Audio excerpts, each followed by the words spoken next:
Thank you. Bismillah ar-Rahman ar-Rahim. Mr. President, dear Antonio, dear colleagues, good morning to you all. And I'm grateful for the Italian Foreign Ministry and for SP for convening this conference at a time, as the President of SP described, a very challenging time for the region, a time of peril, a time of despair. And he said convening this conference was a choice. And I think getting out of the miserable reality that the region is living now is also a choice that we all have to make for the sake of our people, for the sake of our region, for the sake of peace, stability, and security for all.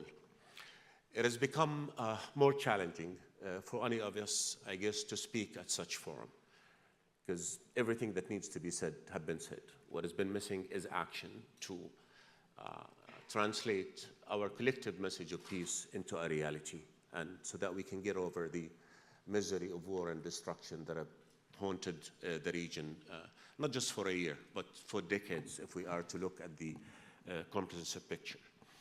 Do we describe the situation?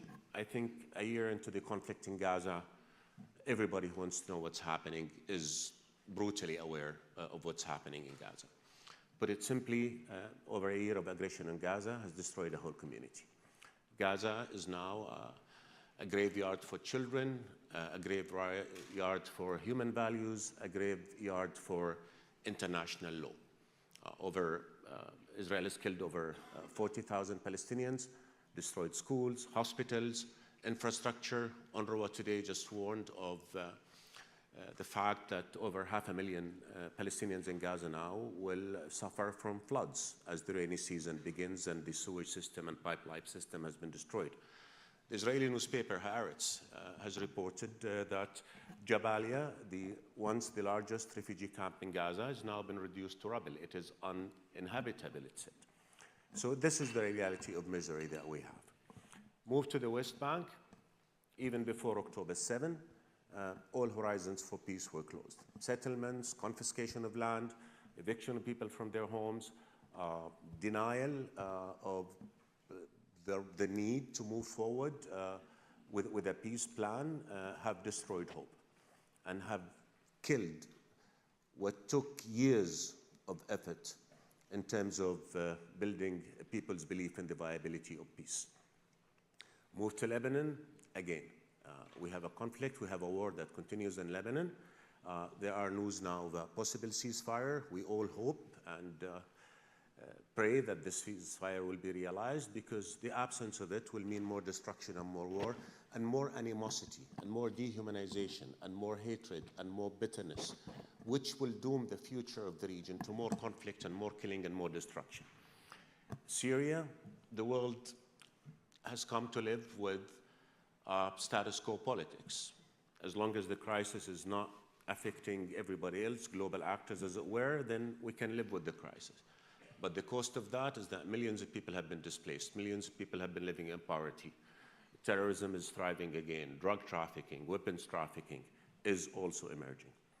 This is the reality of the Middle East, despite the fact that, as the President of the SB said, this is a region that has a tremendous promise with its multiculturalism, its rich history, its rich human talent.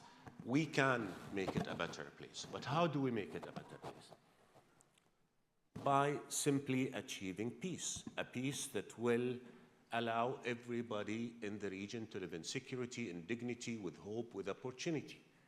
And how do we move about to bringing that peace? And I think the answer is simple. In the Palestinian-Israeli conflict, we in the Arab world have been ready for peace. Our Arab Peace Initiative goes back to the year 2002. We want a just and lasting peace that will guarantee the security of Israel and guarantee the security of everybody in the region and fulfill the rights of the Palestinian people to freedom and statehood. Live and let live. That is what we're putting on the table.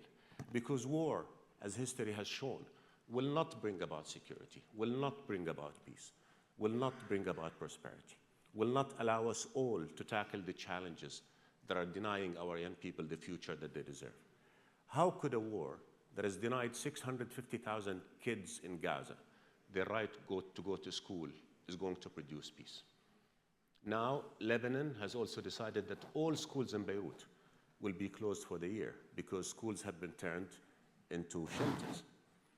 How is this going to guarantee security for Israel, or guarantee security for the Palestinians, or guarantee security for our region? These are the fundamental questions that need to be addressed. So our proposal in Jordan has been at the receiving end of every crisis in the region. And therefore, when we speak of peace because we know the consequences of the absence of peace, not just on us, but on the whole region. What are our priorities for now? If I am to set them in order of priorities based on the impact of the current situation, we need an end of the aggression in Gaza and in Lebanon. We need a ceasefire, permanent ceasefire that will stop the killing, stop the destruction, and restore a sense of normalcy to life. And after that, we need to launch a massive humanitarian effort to address the humanitarian catastrophe that exists there in Gaza. And we in Jordan have been ready, we've been working to send as much aid as we can into Gaza, send food, send milk formula, send whatever, bread, flour, anything. And we can surge our humanitarian effort, but for that to happen, we need the crossing points to open. And His Majesty was very clear that Jordan is ready to launch a humanitarian bridge, a land aerial bridge, a land bridge, to send as much aid as we can to Gaza. And we're ready to do that, and we're grateful for the support that our partners have shown in this effort. And my dear friend Antonio mentioned to the cooperation between Jordan and Italy on that. And then we need to start looking at the broader picture. How do we make sure that this misery does not happen again? And for that not to happen again, we need to look at the root cause of the conflict. And the root cause of a conflict is that there is an occupation that has yet to show any signs of ending. On the contrary, it is being consolidated. So the peace that we put on the table is a peace that would, as I said, fulfill the rights of the Palestinian people to statehood, fulfill Israel's right to security, and we all in the region, as we've said, we are willing to collectively guarantee the security of Israel in the context of a peace that ends occupation and allows for the establishment of a sovereign, viable, independent Palestinian state on the basis of the two-state solution, June 4, 1967, lines with East Jerusalem as capital. If we do that, then we will have solved the biggest problem in the region, because everything else is one way or the other a function of this conflict. If you bring about that Palestinian-Israeli peace, then the whole region will start addressing the consequences of the failure to achieve that peace for decades, and then we can all come together to address the other challenges that we have. We have a young population that needs jobs, that need education. Only if we have peace and we come together, we can provide the opportunity that our young people deserve. And we can start working on that. We can start addressing the challenge of unemployment.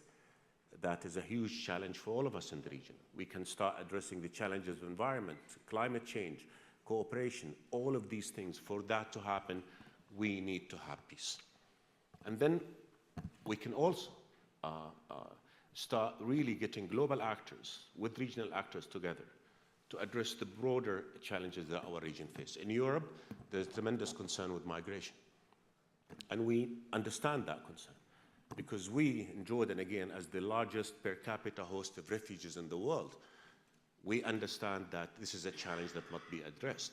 But in order for that challenge to be addressed, we need to solve the root causes, again, of the migration and refugee issues. And we go to Syria, and that means a political solution needs to be implemented immediately.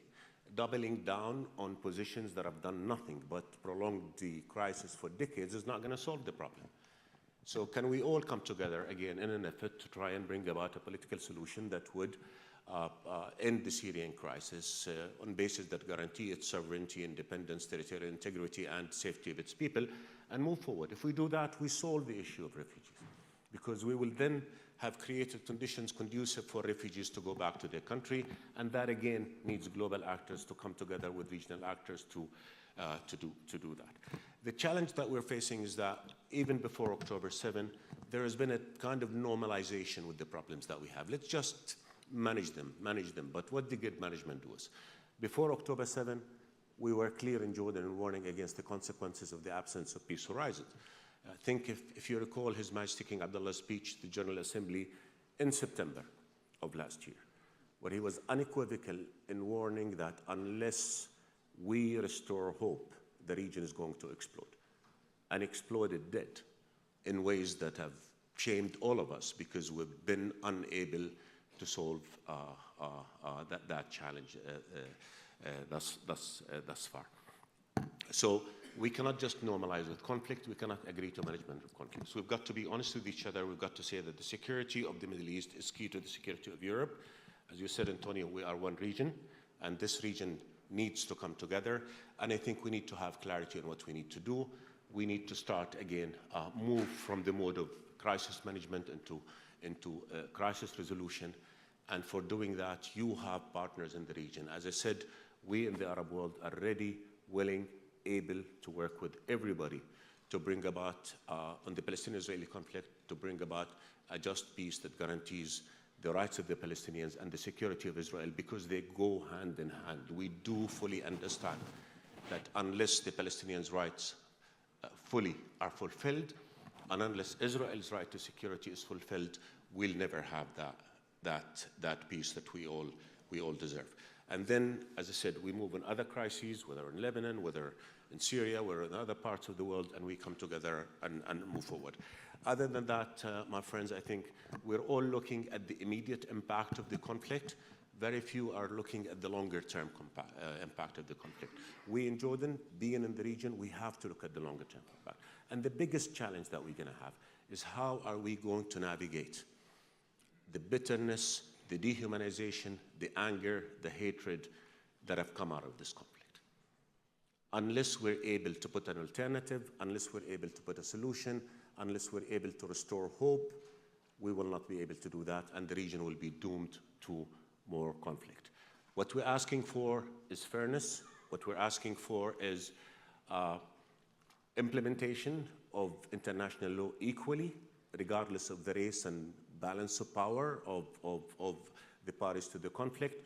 What we're asking for is respecting our humanitarian values, and what we're asking for is for all of us to come together with clarity on what needs to be done to bring about peace to our region so that we can all come together and addressing the biggest challenge of making life better for all our peoples in all its dimensions.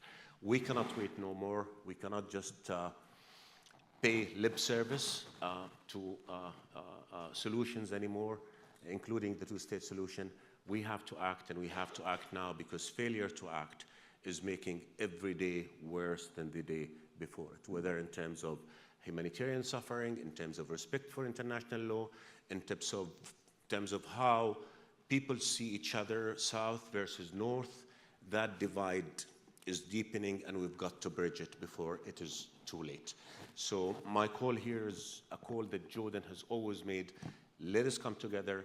Let's make sure that we end conflicts, end the suffering, end discrimination in terms of the application of international law, and move on a track that will guarantee peace and prosperity for all our regions, so that we can again rise up to the challenge of building a better future for all our people. Thank you so much.